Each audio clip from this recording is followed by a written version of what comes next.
বন্ধুরা নমস্কার। রোহিঙ্গা কত বাদ গেছে খবর আছে?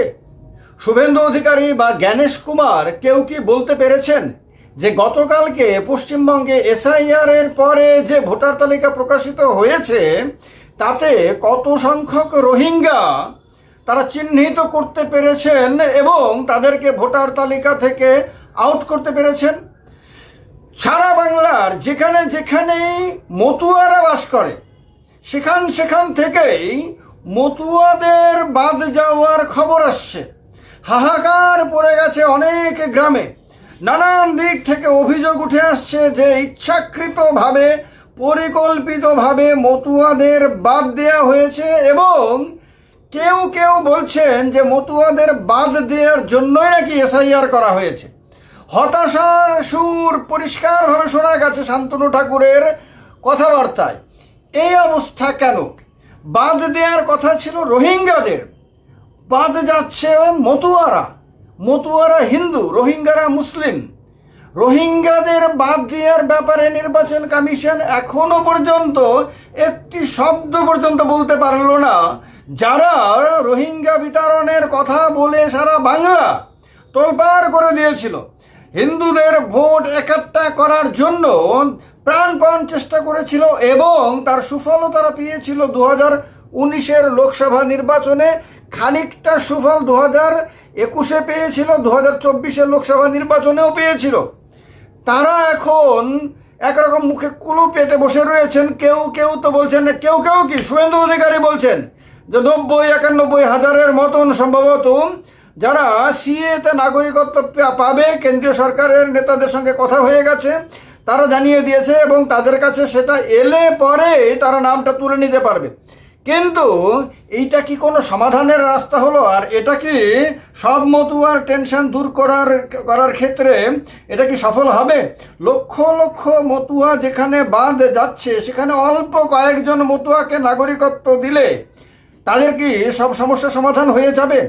তাহলে আসামে যেটা হয়েছে যে এনআরসি করার পরে দেখা গেছে যে এনআরসিতে মুসলিমের তুলনায় হিন্দু বেশি বাদ গেছে এবং এ নিয়ে তোলপাড় হয়ে যায় যে যারা বারবার নিজেদেরকে হিন্দু হিতৈষী বলে জোর গলা চিৎকার করে করে প্রচার করে, যারা বারবার বলে যে হিন্দুদেরকে ভারত থেকে তাড়ানোর ক্ষমতা কারোর নেই, হিন্দুদেরকে ভোটার তালিকা থেকে বাদ দেওয়ার কোনো প্রশ্নই ওঠে না, তারা বাস্তবে কি হিন্দুদের নাগরিকত্ব দেওয়ার ব্যাপারে অথবা হিন্দুদের ভোটার তালিকায় রেখে দেওয়ার ব্যাপারে আসলেই কি যত্নবান? না এটা শুধুমাত্র একটা রাজনৈতিক গিমিক? শুধুমাত্র ভোট এলে, নির্বাচন এলে হিন্দুদের ভোটটা নিয়ে শাসন ক্ষমতা পর্যন্ত পৌঁছে গিয়ে তারপর ভোগবিলাসিতায় মত্ত হয়ে যাওয়া, সেটাই কি একমাত্র উদ্দেশ্য? সেটাই কি আসল উদ্দেশ্য? কারণ যদি সত্যিই তারা আপনার এই ব্যাপারে যত্নবান থাকতেন, যদি সত্যি তারা দৃঢ় প্রতিজ্ঞ হতেন যে কোনো হিন্দুর নাম ভোটার তালিকা থেকে বাদ দেওয়া যাবে না, তাহলে কবে আপনার সিএ কবে তারা করেছিল পার্লামেন্টে মনে আছে? 2019 সালে। 2019-এর পর এটা 2026, এই এতগুলো বছরেও তারা সিএর অধীনে আপনার হিন্দুদের ভোটার নাগরিকত্ব দেওয়ার কাজটা তারা করতে পারলো না। এই কাজটা করার জন্য এখন তাদের দিন নাই রাত নাই পরিশ্রম করতে হচ্ছে।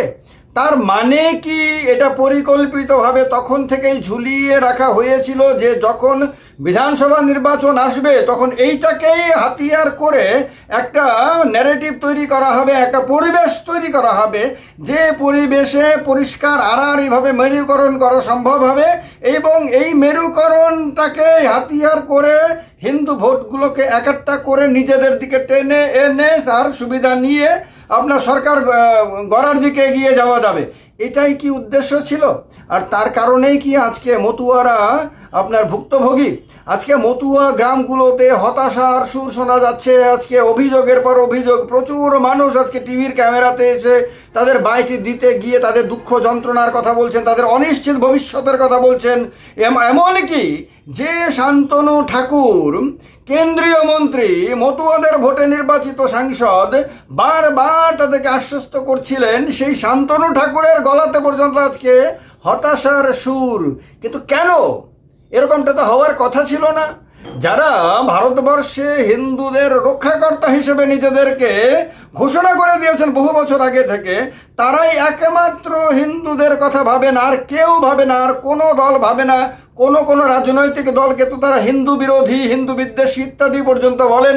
পশ্চিমবঙ্গের মাটিতে তো তারা সবসময়ই মমতা বন্দ্যোপাধ্যায়কে হিন্দু বিরোধী এবং তার দল তৃণমূল কংগ্রেসকে হিন্দুদের জন্য ক্ষতিকর ইত্যাদি ইত্যাদি বলে তারা অভিহিত করে এসেছেন। তার মানে শুধু তারাই হিন্দুদের ভালো চান এবং তারাই হিন্দুদের রক্ষাকর্তা। সেই রক্ষা কবচটা কোথায়? আজকে ভোটার তালিকার এই যে প্রাথমিক, এটা চূড়ান্ত হলেও চূড়ান্ত না, কারণ এর পরেও 60 লক্ষ নাম আপনার বিচার বিভাগীয় আধিকারিকদের ঝাড়াই বাছাইয়ের জন্য রয়েছে।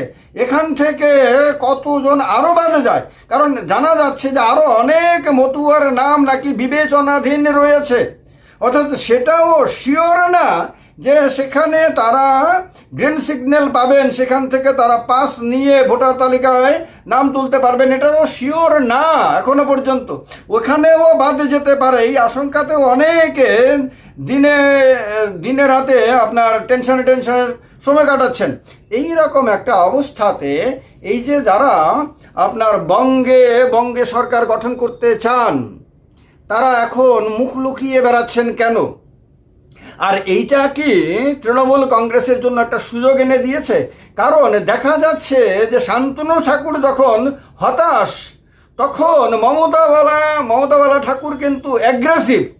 কারণ হলো তিনি এখন সুযোগ পেয়েছেন যে বাকি মতুয়াদেরকে, যাদের নাম ভোটার তালিকায় আছে, তাদেরকে এটা বলতে যে দেখো, যারা তোমাদেরকে নাগরিকত্ব দেবে বলে বারবার কথা দিয়েছিল, এমনকি তোমাদেরকে দিয়ে ফর্ম ফিল আপ করিয়েছিল, সিএ এর আন্ডারে অ্যাপ্লাই করিয়েছিল, নানান কিছু করিয়েছিল, এবং তোমরা যাদেরকে ঢেলে ভোট দিয়েছিলে 2019-এ, 2021-এ, 2024-এও দিয়েছিলে, তারা তোমাদের সঙ্গে কি করেছে? সুতরাং তোমাদের একমাত্র রক্ষা কবচ আমাদের কাছে আছে।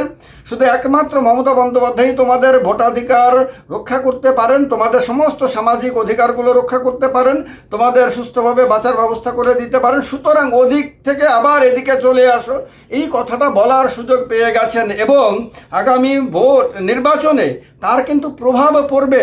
কারণ হলো, প্রাথমিকভাবে যে বেসরকারি পরিসংখ্যান পাওয়া যাচ্ছে, তাতে জানা যাচ্ছে মতুয়া অধ্যুষিত এলাকাগুলোতে অলমোস্ট 34% নাম নাকি বাদ গেছে।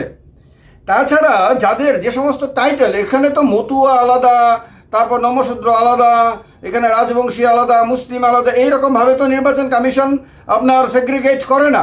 এখানে টাইটেল দেখে যা অনুমান করে বের করা হচ্ছে, তার ভিত্তিতে তথ্য মোটামুটিভাবে বলছে বিশ্বাস পদবীর 20.79%, মানে প্রায় 21%, মণ্ডল এই টাইটেলের অলমোস্ট 18%, দাস পদবীর অলমোস্ট 11%, এইরকম আপনার নাকি বাদ গেছে, এবং তারা মতুয়া অথবা নমশূদ্র সম্প্রদায়ে ভুক্ত। এবার এই মানুষগুলোর কি হবে? তারা যদি ভোট দিতে না পারেন, এবার আপনাদের কারো মনে হতে পারে তারা তো ভোট দেবে না, তারা হয়তো গতবার বিজেপিকে ভোট দিয়েছিল, এবার তারা কাউকেই ভোট দিতে পারবে না, সুতরাং বিজেপির ক্ষতি হয়ে গেল। বিষয়টা এইটুকুতে সীমাবদ্ধ না, কারণ এদের আত্মীয় স্বজন অনেকের হয়তো ভোটাধিকার রয়ে গেছে, এদের পরিচিত অনেকের হয়তো রয়ে গেছে, এদের নেই, এদের ভোটাধিকার সরে গেছে, বাদ হয়ে গেছে। এখন তাদের যারা প্রিয়জনেরা যারা ভোট দিতে যাবে এবং তারা গত নির্বাচনগুলোতে বিজেপিকে ভোট দিয়েছিল, তাদের মনের মধ্যে কি কোনো ক্ষোভ জন্ম নিতে পারে যে তাদের ভুলের কারণে, যাদেরকে আমরা ভোট দিয়েছিলাম, তাদের ভুলের কারণে বা তাদের দোষের কারণে আজকে এই মানুষগুলো, আমাদের প্রিয়জনগুলো আজকে ভোট দিতে পারছে না। সুতরাং এদেরকে ভোট দিলে আগামী দিনে এরা এইরকমভাবে আমাদেরকে অবহেলা করবে, অবজ্ঞা করবেন। তো এই কথাটা তাদের মাথাতেও যদি ঢুকে যায় এবং এই সময়ে নির্বাচনী প্রচারের সময়কালটাতে ব্যাপক প্রচারের কারণে আপনার তৃণমূলের নেতারা যদি তাদের মাথার মধ্যে এই জিনিসগুলো ভালোভাবে ঢুকিয়ে দিতে পারে, তাহলে ওই বাদ যাওয়া ভোটারের কারণে তো বিজেপির ক্ষতি হলোই, আর যারা ভোট দিতে যাবে এরা যদি পাল্টি মারে, এরা যদি আবার তৃণমূলের দিকে ঘুরে যায়, তাহলে কিন্তু বিজেপির আরো অনেক বেশি ক্ষতি হওয়ার সম্ভাবনা রয়েছে। তাছাড়া আরেকটা বড় কথা হলো, বিজেপি কিন্তু ইলেকশন কমিশনকে দোষ দিতে পারবে না, বিজেপি কিন্তু রাজ্য সরকারকে দোষ দিতে পারবে না। কারণ হলো এসআইআরটা তো রাজ্য সরকার করে না, এসআইআরটা করে আপনার নির্বাচন কমিশন। নির্বাচন কমিশনকে পূর্ণ সমর্থন দিয়ে এসেছে বিজেপি, এবং অনেক ক্ষেত্রে বিজেপির নেতারা নির্বাচন কমিশনের মুখপাত্রের মতন কথা বলেছেন। নির্বাচন কমিশনের কথাবার্তা শুনে অনেক সময় মনে হয়েছে তারা বিজেপির নেতাদের মতন কথাবার্তা বলছেন। যে এই অবস্থাতে সাধারণ মানুষের দৃষ্টিতে বিজেপি এবং নির্বাচন কমিশন অঙ্গাঙ্গিভাবে যুক্ত, তারা পরস্পরের পরিপূরক, এই ধরনের একটা ধারণা তৈরি হয়ে গেছে। এই কারণে বিজেপির ভোটারদের নাম বাদ দেওয়ার জন্য বিজেপির পক্ষে আপনার নির্বাচন কমিশনকে, কেন্দ্রীয় সরকারকে দোষ দেওয়া সম্ভব না। তারা দোষ দিতে চাইলে দেওয়ার চেষ্টা করবেন যে রাজ্য প্রশাসনের আধিকারিকরা হয়তো পরিকল্পিতভাবে এটা করেছে। কিন্তু যেখানে নির্বাচন কমিশন আপনার এআই টেকনোলজি ব্যবহার করেছে, সফটওয়্যার ব্যবহার করেছে, সেগুলোর মাধ্যমে শর্টলিস্ট করেছে, সেখানে রাজ্য সরকারের আধিকারিকরা কি করতে পারবেন? রাজ্য সরকারের কাছে তো এসআইআর এর ব্যাপারে কোনো ক্ষমতা ছিল না। রাজ্য সরকার তো এসআইআর এর বিরুদ্ধে রাজ্য সরকার নিজেই সুপ্রিম কোর্টে গেছে। সেক্ষেত্রে বিজেপির এই প্রচার কি শেষ পর্যন্ত ধোপে টিকবে?